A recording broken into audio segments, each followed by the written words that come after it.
on me! Help me! Oh, look at them! Mama, it's okay. Calm down. Obina, how could you let this happen? Look at you! I swear I do not know who did this. This is a disgrace to the family name.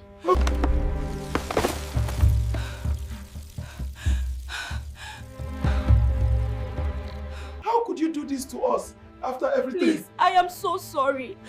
I didn't mean for any of this to happen. Have mercy. Backside. I know I have failed the family. The money, it's all gone. It's gone.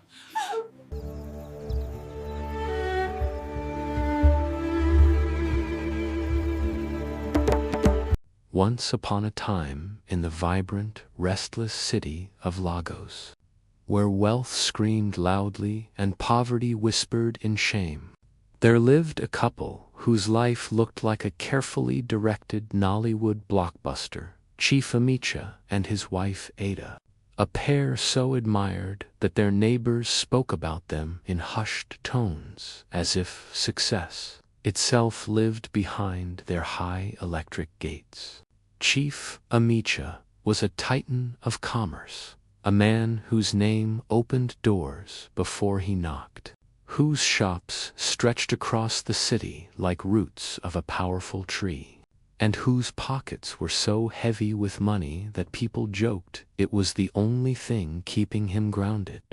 While Ada, his elegant wife, was a senior banker whose heels clicked with authority and whose beauty turned heads, even among women who wished they hated her. And together they lived in a mansion so large and polished that the marble floors reflected faces like ancestral mirrors, a home powered by a generator loud enough to challenge thunder itself, the kind of place where matching Range Rovers rolled out each morning like symbols of victory, earning them the title of the power couple, though, as our elders say, the lizard that praises itself forgets how easily it can fall from the Iroko tree. And that fall began one quiet Saturday afternoon when Chief Amicha returned home with a girl so thin and worn that suffering itself seemed to have signed its name across her body. A girl who introduced herself as Didi, though her real name was Chidima, her clothes faded beyond memory, her small bag looking like it had survived wars it never fought. And as she stood there, with eyes lowered and shoulders bent, Chief Amicha spun a story soaked in pity, claiming she was an orphan from his village with nowhere else to go, appealing to charity, faith, and compassion, and Ada, whose heart was softer than her polished appearance suggested, felt sympathy rise faster than caution, welcoming the girl into their home without knowing she had just opened the door to a carefully planned storm.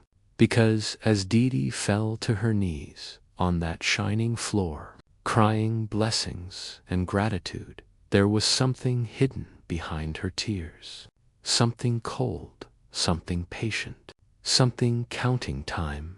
And for the first few weeks, she wore innocence like a perfectly tailored dress, waking before dawn, cleaning until the house sparkled, cooking meals so delicious they softened tempers and loosened trust, her jollof rice rich enough to silence conversation, her soups comforting enough to make Ada boast to friends, dismissing every warning with laughter, unaware that evil rarely announces itself loudly, but instead arrives quietly, disguised as kindness, because the first crack in their perfect life appeared not as chaos but confusion, when Chief Amica's most expensive suit was found soaked in toilet water, and Didi's trembling accusation planted suspicion like a seed in fertile soil, a seed that grew quickly, feeding on doubt, frustration, and the unspoken belief that something was suddenly wrong with Ada. And though no one could see it yet, the walls of that magnificent mansion had begun to listen, the floors had begun to remember, and the girl they had rescued had already taken her first step toward tearing their perfect world apart. Not with force, but with patience, silence, and a smile that never quite reached her eyes. For the first few days after the ruined suit incident, the mansion of Chief Amicha did not explode into chaos immediately.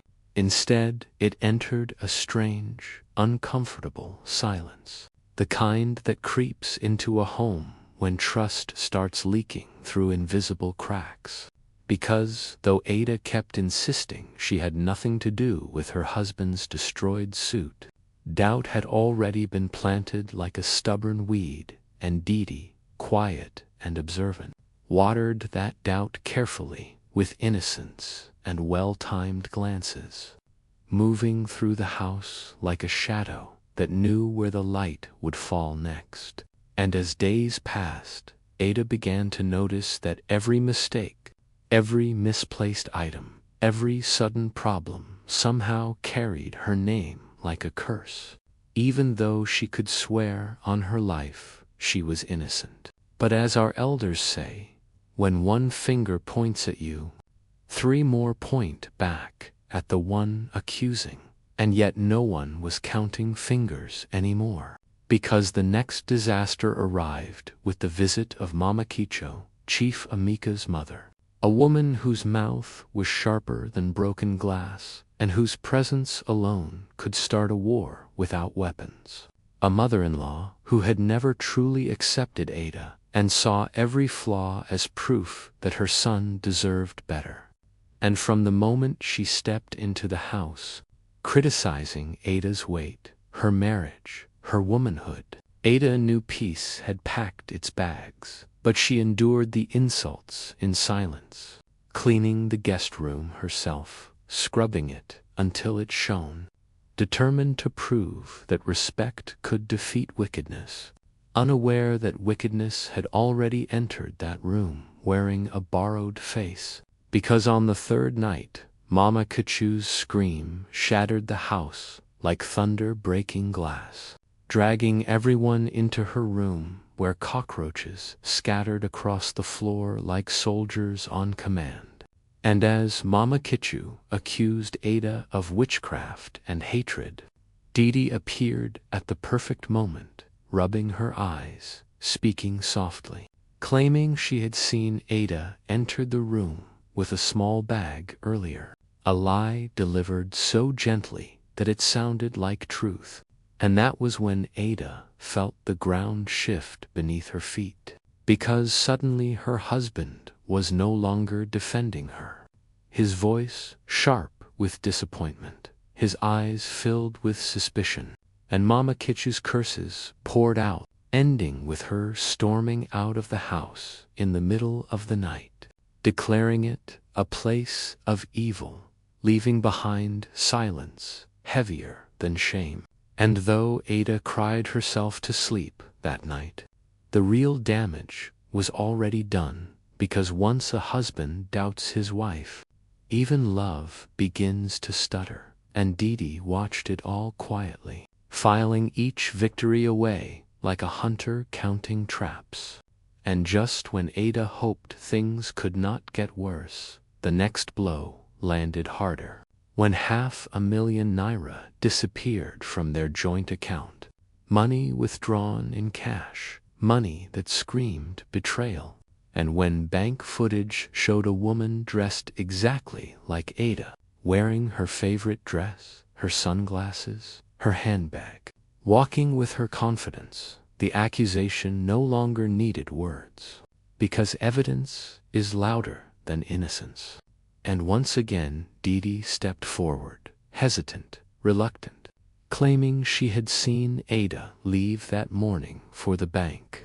And Ada's protests sounded weak even to her own ears, buried under patterns that no one wanted to question anymore. And, as Chief Amicha suggested, doctors, stress, or hidden madness. Ada felt her marriage slipping through her fingers like water, while Didi continued playing the role of the faithful servant, consoling, serving, observing, pushing husband and wife further apart with each carefully placed lie.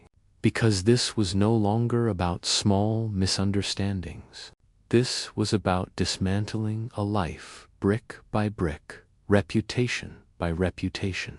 And as gossip crept through the neighborhood and whispers painted Ada as unstable, greedy, or dangerous, the power couple began to crumble, not through one great explosion, but through many small, calculated wounds, each one bleeding quietly, each one bringing Didi closer to the revenge she had carried in her heart for years. Because, in this house of wealth and pride, nobody realized yet that the greatest enemy was not shouting, not fighting, not stealing openly, but smiling politely while sharpening the knife.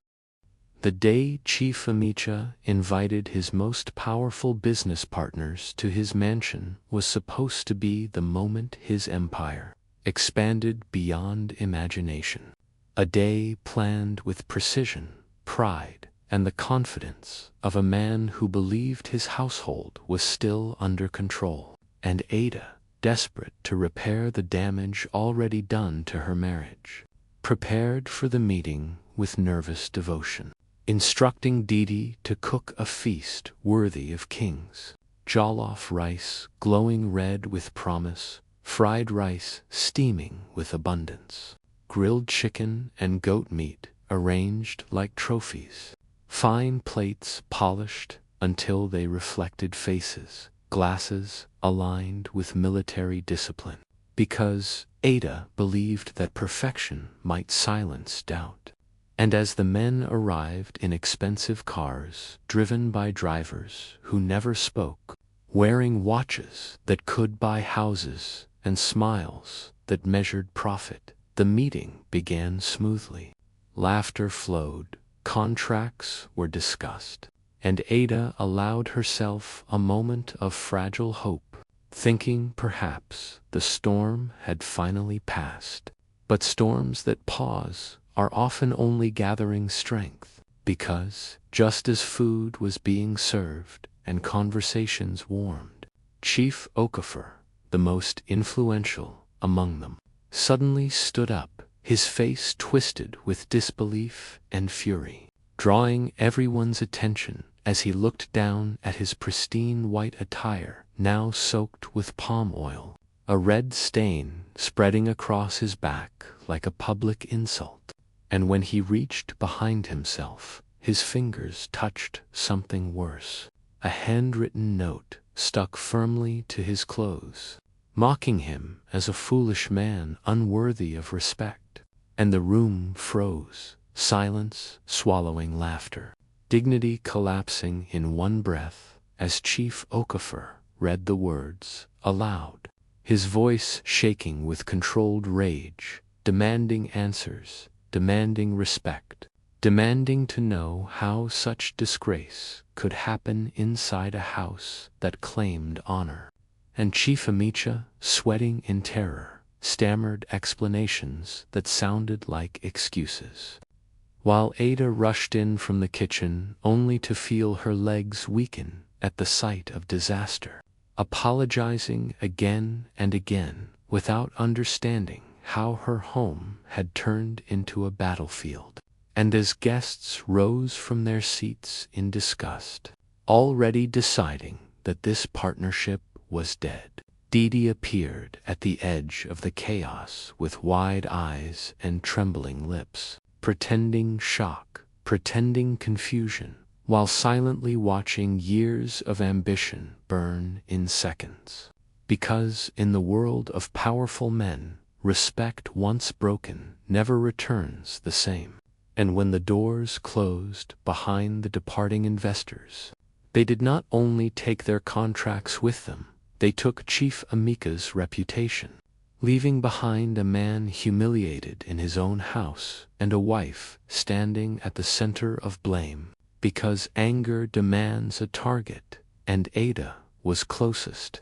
And what followed was a fight so violent in words that it shattered whatever remained of their trust. Plates breaking, accusations flying, wounds reopening, until Chief Amicha shouted words he could never take back, comparing his wife to another woman, threatening divorce, and walking out of the house with his pride bleeding and his marriage collapsing behind him. While outside, neighbors whispered eagerly, feeding on scandal like vultures, spreading rumors that Ada was unstable, greedy or cursed, turning admiration into mockery. And as Ada sat alone in that enormous mansion, surrounded by wealth that suddenly felt useless, her tears slowly dried, replaced not by peace but by suspicion. Because pain sharpens the mind when it refuses to break. And she began to notice things she had ignored before. The way Didi always appeared at the exact moment chaos erupted. The way her lips twitched briefly when disaster struck. The way she guarded a small locked box under her bed as if it contained her soul. And for the first time, Ada allowed herself to consider the impossible.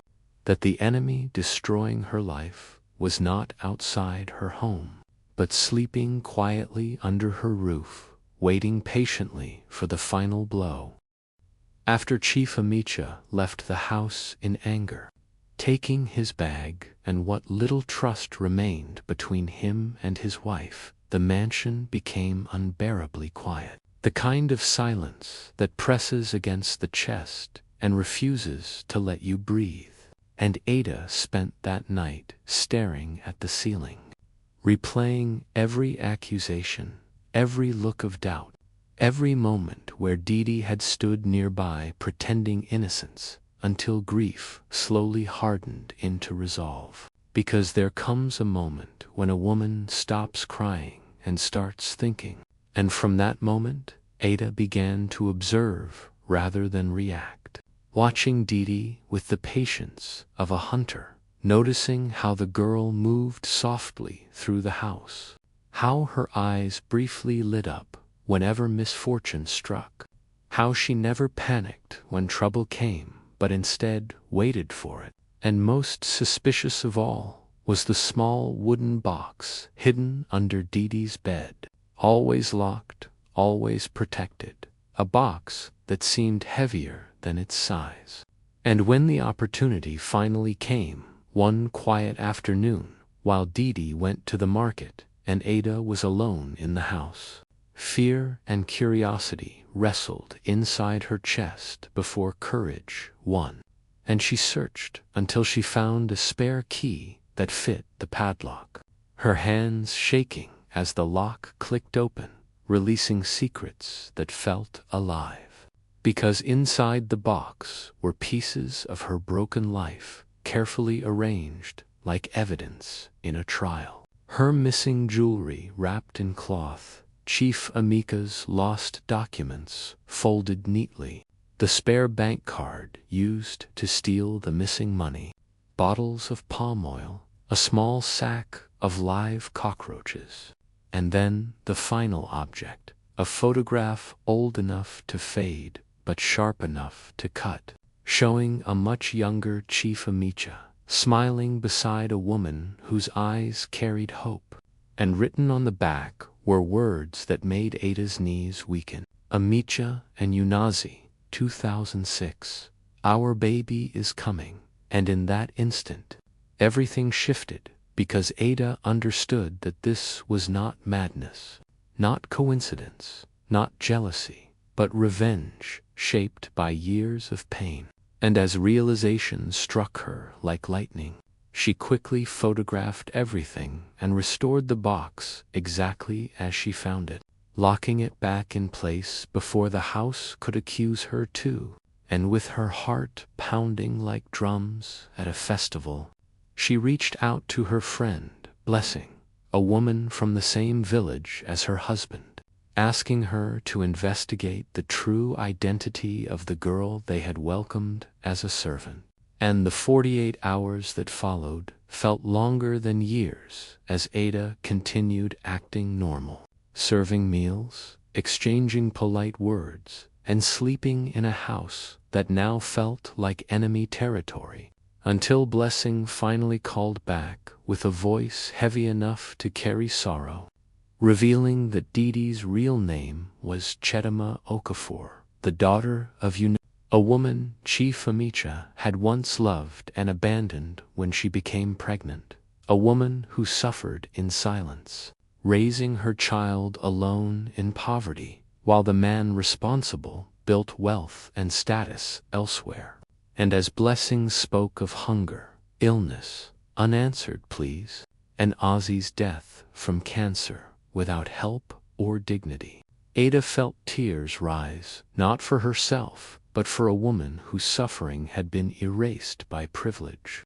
And suddenly Didi's actions made terrible sense, because she was not a monster born from nowhere, but a wounded child, sharpened by neglect, a daughter who had watched her mother die, calling a name that never answered. And as Ada ended the call, she knew the time for silence was over, because truth has a way of demanding to be spoken. And that evening, with a calm that frightened even herself, she called her husband home, preparing not for peace, but for confrontation, determined that the lies poisoning their lives would finally be dragged into the light where they could no longer hide. When Chief Amicha returned home that evening, his anger still clung to him like smoke after a fire. But Ada's calm voice on the phone had unsettled him enough to obey. And as he stepped into the sitting room, he sensed immediately that this was no ordinary conversation, because Ada sat upright with a stillness that carried danger, and Didi called in and ordered to sit as well, looked confused for the first time since she entered that house, her eyes darting between them as if searching for the script she had always followed. And when Ada finally spoke, her voice was steady but sharp, cutting through years of lies, as she asked Chief Amicha about a woman named Unazi. The color drained from his face so quickly it was as if truth itself had slapped him. And when she pushed further, demanding to know if Unazi had been pregnant in 2006, his silence answered louder than words, because guilt has a sound even when it refuses to speak.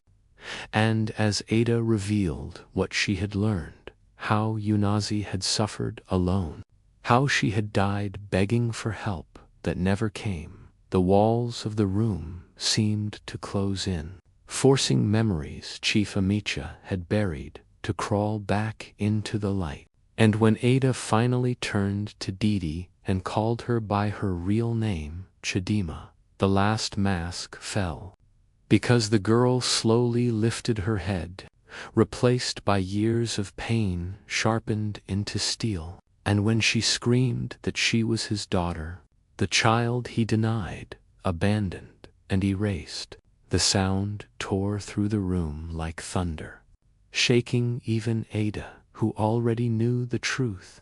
And Chedima poured out her story without mercy, speaking of hunger, one-room suffering, missed school fees, and a mother who worked herself into sickness while the man responsible lived in luxury. And as she spoke, Chief Amicha collapsed to his knees, crying openly, apologizing with a desperation that could never rewrite the past, while Chidama confessed that she had entered his house not for money or comfort, to destroy his perfect life the way he destroyed her childhood. Yet, as her confession ended, her voice broke, because vengeance had not healed her, it had only emptied her. And when silence finally returned to the room, it was heavy with shame, regret, and grief, forcing each of them to face what neglect, cowardice, and secrecy had created, because blood does not forget. And no matter how long the truth sleeps, it wakes with interest. After the truth exploded inside the sitting room, nothing in that house returned to normal. Because truth does not politely rearrange furniture. It breaks walls and forces people to rebuild from ruins. And Chief Amit, once a man who commanded respect with his voice and wealth, now moved like someone carrying a mountain on his back, crying openly in a way he had never allowed himself before, begging his daughter for forgiveness he knew he did not deserve, while Chidima stood exhausted, emptied by confession, no longer fueled by rage, but by a grief too deep to name. And Ada, though wounded beyond measure, found herself caught between anger and compassion, understanding now that while she had been attacked, she had also been standing inside a tragedy that began long before her marriage. And in the days that followed, Chief Amicha did what he could to face his shame, gathering his extended family, elders, and even his harsh mother, Mama Kichu, to confess everything publicly, admitting that he had denied his own child, abandoned a woman who depended on him, and lived comfortably while they suffered. And when Mama Kichu heard that the girl she had accused of witchcraft was her granddaughter, she fainted on the spot, awakening later with tears that came too late to change the past. And though the family acknowledged Chidima officially, blood recognition did not erase 17 years of neglect. And while Chief Amicha arranged a DNA test that confirmed what everyone could already see in their shared features, proof did not bring peace. It only made responsibility heavier, because guilt confirmed is harder to escape. And Chief Amicha began making amends the only way he knew how, enrolling Chidima in a private university, creating a trust fund for her future, building a proper memorial for you, and holding a funeral that honored her dignity at last, though none of it could bring her back or erase the suffering she endured alone. And outside the family, the story spread quickly, because secrets never survive truth, and neighbors who once admired Chief Amicha now whispered his name with judgment. Business partners questioned his character. Some walked away quietly, others openly, and the empire he had built on reputation cracked under the weight of moral failure. While inside the house, healing came slowly and painfully, because Chidima struggled to remain under the same roof as the man who had caused her deepest wounds, packing her bags more than once, only to stay because running did not heal anything either. And Ada, surprisingly, became a quiet anchor, offering guidance without force, support without pretending that everything was forgiven, because forgiveness, like trust, cannot be rushed. And as days turned into months, Chief Amicha learned that repentance is not words or money, but consistency, waking each day knowing he must live with what he had done, apologize without expecting acceptance, and accept that some scars never disappear, only fade enough to allow breathing again.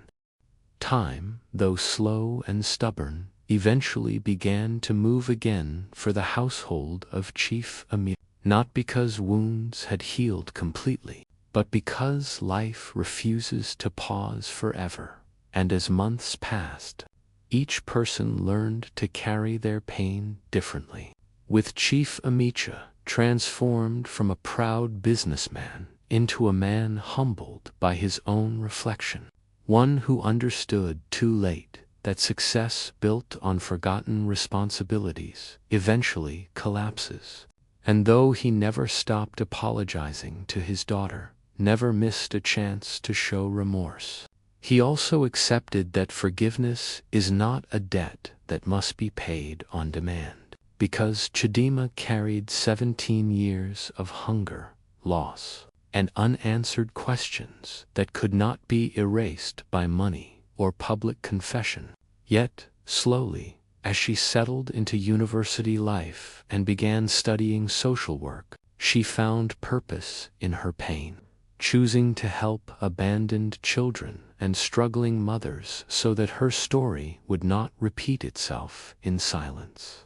And Ada, forever changed by betrayal and truth, grew wiser and more compassionate, understanding that love without honesty is fragile.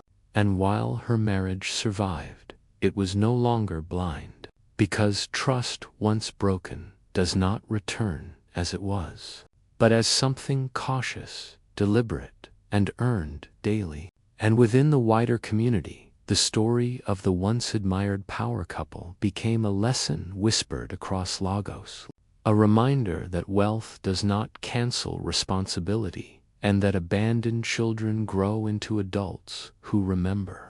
And as Chief Emeka's reputation suffered, losing friends and partners who could not separate success from character, he learned that shame is not always punishment, but instruction, guiding a person toward humility if they are willing to listen. And though the family began to heal slowly, scars remained visible, because some wrongs cannot be undone, only acknowledged. And in quiet moments, Chief Emeka often stood alone at Anazi's memorial, speaking apologies to a stone that could no longer answer, while Chidima watched from a distance, unsure if forgiveness would ever come, but certain that revenge had only delayed her healing.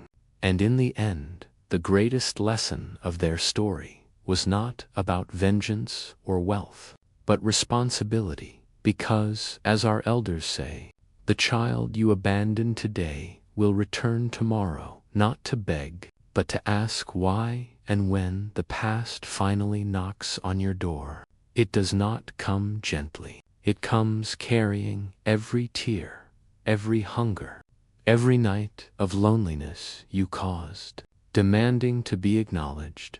And whether you are ready or not, you must answer, because the past does not forget, and it never forgives silence.